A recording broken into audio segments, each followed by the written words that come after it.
Malam itu, 12 Oktober tahun 2002, Kuta tampak begitu hidup. Jalan-jalan dipenuhi cahaya lampu dari toko dan restoran. Musik mengalun dari berbagai arah dan suara tawa bergema di sepanjang jalan raya Legian. Wisatawan dari berbagai negara tampak menikmati suasana santai, berjalan sambil memegang minuman, bercengkrama, dan mengambil gambar sebagai kenangan.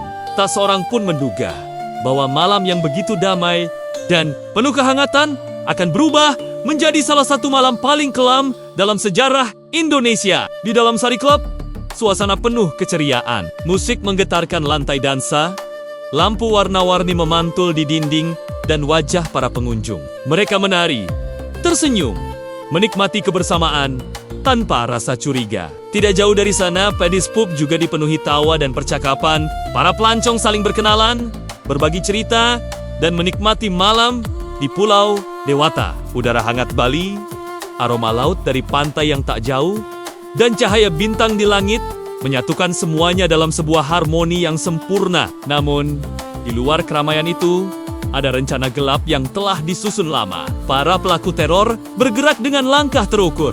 Mereka tidak membawa kebahagiaan seperti orang lain, tetapi membawa niat buruk yang akan merenggut tawa dan menggantinya dengan tangis.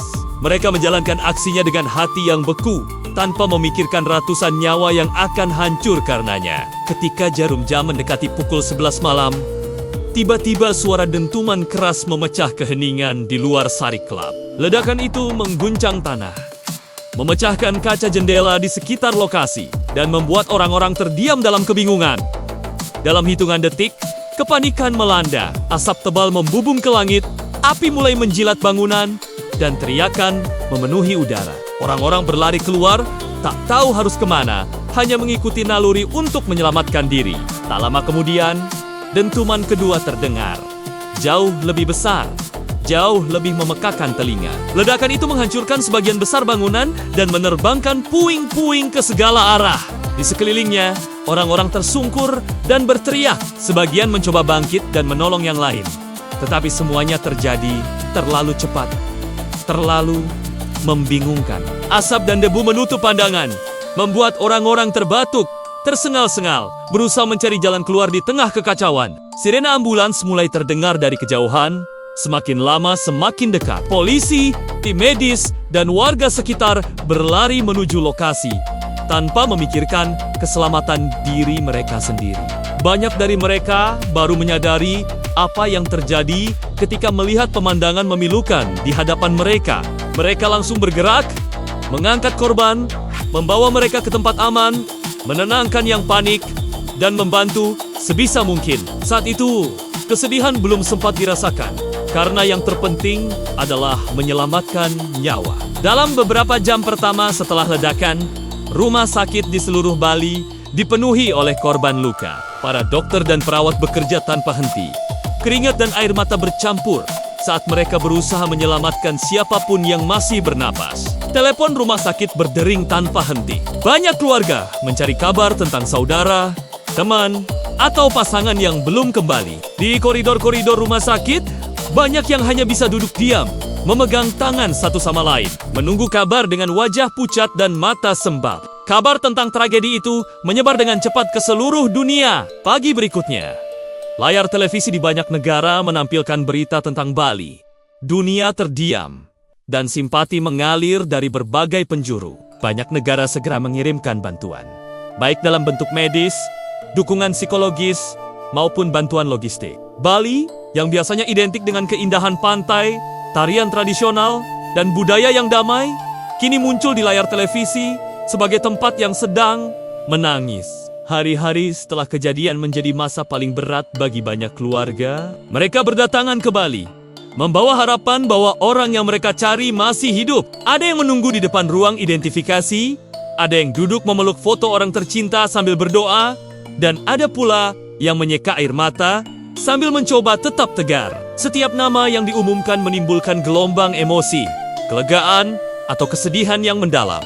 Pemerintah Indonesia kemudian bergerak cepat melakukan investigasi dan menangkap para pelaku. Mereka diproses sesuai hukum, dan dunia menyaksikan bagaimana Indonesia berdiri tegas melawan tindakan terorisme. Sementara proses hukum berlangsung, Bali mulai perlahan-lahan menyembuhkan lukanya. Warga bekerja sama memulihkan kawasan Legian, membersihkan puing-puing, membangun kembali fasilitas yang hancur, dan yang terpenting, saling menguatkan. Banyak yang mengatakan kekuatan terbesar dalam tragedi itu adalah bagaimana manusia saling membantu tanpa memandang asal, agama, atau warna kulit. Beberapa tahun kemudian, Monumen Ground Zero dibangun di lokasi tragedi sebagai simbol penghormatan. Setiap tahunnya, lilin dinyalakan, doa-doa dipanjatkan, dan nama-nama korban dibacakan dengan penuh rasa hormat. Di sana, orang-orang berkumpul dalam keheningan yang mendalam, mengingat bukan hanya apa yang terjadi, tetapi juga pelajaran yang ditinggalkannya, bahwa kebencian tidak pernah membawa kebaikan, dan bahwa persatuan adalah kekuatan terbesar manusia. Kini, lebih dari 20 tahun telah berlalu. Kuta kembali ramai, toko-toko kembali buka, musik kembali terdengar, dan wisatawan kembali menikmati keindahan Bali.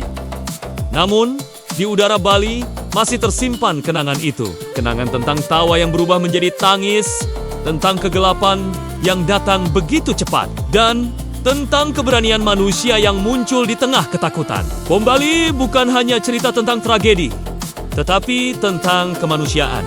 Tentang mereka yang mengulurkan tangan di tengah kekacauan, tentang keluarga yang tetap tegar meski kehilangan, dan tentang para penyintas yang terus berjuang melanjutkan hidup, walau luka itu tak selalu tampak dari luar. Ini adalah cerita tentang Bali yang tidak pernah menyerah, karena pada akhirnya tragedi itu mengajarkan kita bahwa cahaya akan selalu kembali. Meskipun malam itu gelap, matahari tetap terbit pada pagi berikutnya. Dan bahwa cinta, pengampunan, serta persatuan akan selalu lebih kuat daripada rasa takut.